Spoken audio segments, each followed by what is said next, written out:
सर्वमंगल मांगल्ये शिवे सर्वार्थ साधिके शरण्ये त्र्यंबके गौरी नारायणी नमोस्तुते। जय माता दी दोस्तों, आज की इस वीडियो में हम श्री दुर्गा सप्तशती के 12वें और 13वें अध्यायों का श्रवण करेंगे। तो प्रेम से बोलिए दुर्गा माता की जय। श्री दुर्गा सप्तशती का 12वां अध्याय आरंभ होता है, जिसमें देवी चरित्रों के पाठ के महात्म्य का वर्णन है। देवी बोली, हे देवताओं, जो पुरुष इन स्तोत्रों द्वारा एकाग्रचित होकर मेरी स्तुति करेगा, उसके संपूर्ण कष्टों को निसंदेह हर लूंगी।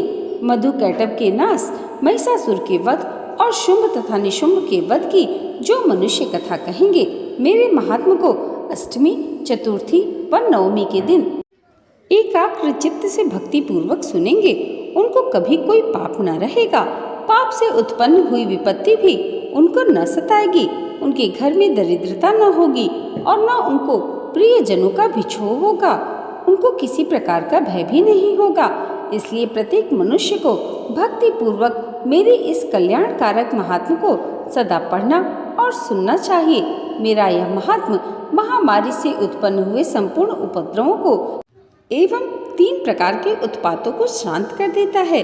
जिस घर व मंदिर में या जिस स्थान पर मेरा यह स्तोत्र विधि पूर्वक पढ़ा जाता है, उस स्थान का मैं कभी भी त्याग नहीं करती और वहाँ सदा ही मेरा निवास रहता है।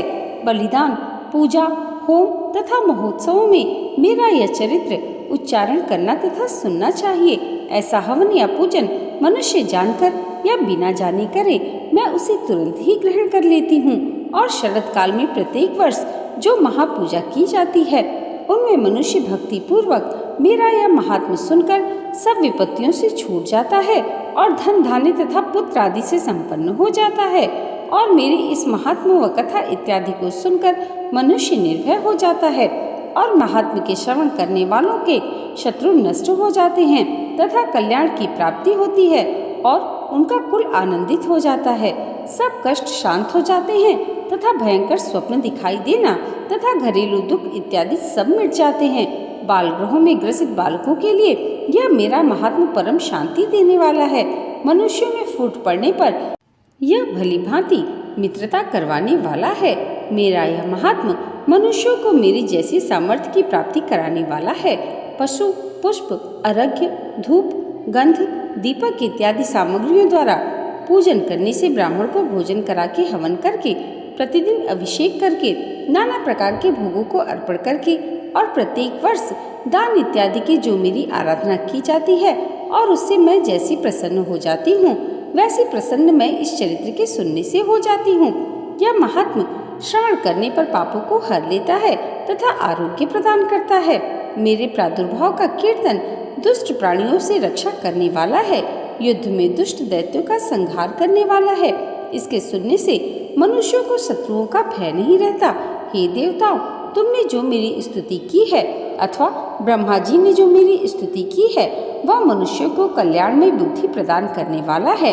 वन में सूने मार्ग में अथवा दावानल से घिरे हुए जाने पर भी, वन में चोरों से घिरा हुआ या शत्रुओं द्वारा पकड़ा हुआ, जंगल में सिंहों से, व्याघ्रों से या जंगली हाथियों द्वारा पीछा किया हुआ, राजा के क्रुद्ध हो जाने पर मारे जाने के भय से, समुद्र में नाव के डगमगाने पर, भयंकर युद्ध में फंसा होने पर, किसी भी प्रकार की पीड़ा से पीड़ित, घोर बाधाओं से दुखी हुआ मनुष्य मेरे इस चरित्र को स्मरण करके कष्ट से मुक्त हो जाता है। मेरे प्रभाव से सिंह, चोर या शत्रु आदि दूर भाग जाते हैं और पास नहीं आते। महर्षि ने कहा, प्रचंड पराक्रम वाली भगवती चंडिका यूं कहने के पश्चात सब देवताओं के देखते ही देखते अंतर ध्यान हो गई और संपूर्ण देवता अपने शत्रुओं के मारे जाने पर पहले की तरह यज्ञ भाग का उपभोग करने लगे और उनको अपने अधिकार फिर से प्राप्त हो गए तथा युद्ध में देवताओं के शत्रुओं शुंभ व निशुंभ के देवी के हाथों द्वारा मारे जाने पर बाकी बचे हुए राक्षस पाताल को चले गए।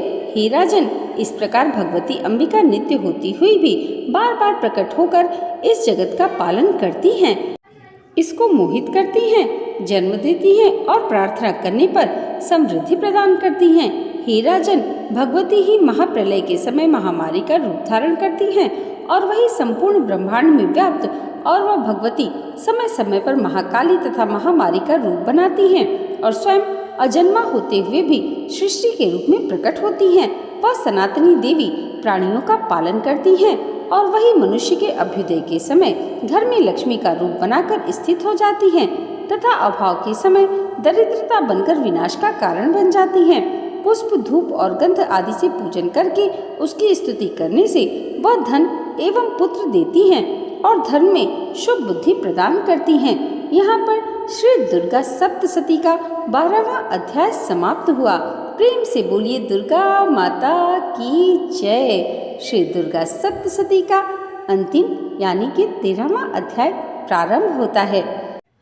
इस अध्याय में राजा सुरथ और वैश्य को देवी का वरदान देना वर्णित है। महर्षि मेधा ने कहा, हे राजन, इस प्रकार देवी के उत्तम महात्मा का वर्णन मैंने तुमको सुनाया। जगत को धारण करने वाली इस देवी का ऐसा ही प्रभाव है। वह देवी ज्ञान को देने वाली है और भगवान विष्णु की इस महामाया के प्रभाव से तुम और यह वैश्य तथा अन्य विवेकी जन मोहित होते हैं और भविष्य में मोहित भी होंगे। हे राजन, तुम इसी परमेश्वरी की शरण में जाओ। यही भगवती आराधना करने पर मनुष्य को भोग, स्वर्ग तथा मोक्ष प्रदान करती हैं। मार्कंडेय जी ने कहा, महर्षि मेधा की यह बात सुनकर राजा सुरथ ने उन उग्र व्रत वाले ऋषि को प्रणाम किया और राज्य के छीन जाने के कारण उसके मन में अत्यंत ग्लानि हुई और वह राजा तथा वैश्य तपस्या के लिए वन को चले गए और नदी के तट पर आसन लगाकर भगवती के दर्शनों के लिए तपस्या करने लगे। दोनों ने नदी के तट पर देवी की मूर्ति बनाई और पुष्प, धूप, दीप तथा हवन द्वारा उनका पूजन करने लगे। पहले उन्होंने आहार को कम किया, फिर बिल्कुल निराहार रहकर भगवती में मन लगाकर एकाग्रता पूर्वक उनकी आराधना करने लगे। वे दोनों अपने शरीर के रक्त से देवी को बलि देते हुए 3 वर्ष तक लगातार भगवती की आराधना करते रहे। 3 वर्ष के पश्चात जगत का पालन करने वाली चंडिका ने उनको प्रत्यक्ष दर्शन देकर कहा, देवी बोली, हे राजन तथा अपने कुल को प्रसन्न करने वाले वैश्य, तुम जिस वर की इच्छा रखते हो वह मुझसे मांगो, वह वर मैं तुमको दूंगी, क्योंकि मैं तुम पर अत्यंत प्रसन्न हूँ। मार्कंडेय जी कहते हैं, यह सुन राजा ने अगले जन्म में नष्ट न होने वाला अखंड राज्य और इस जन्म में बलपूर्वक अपने शत्रुओं को नष्ट करने के पश्चात अपना पुनः राज्य प्राप्त करने के लिए भगवती से वरदान मांगा।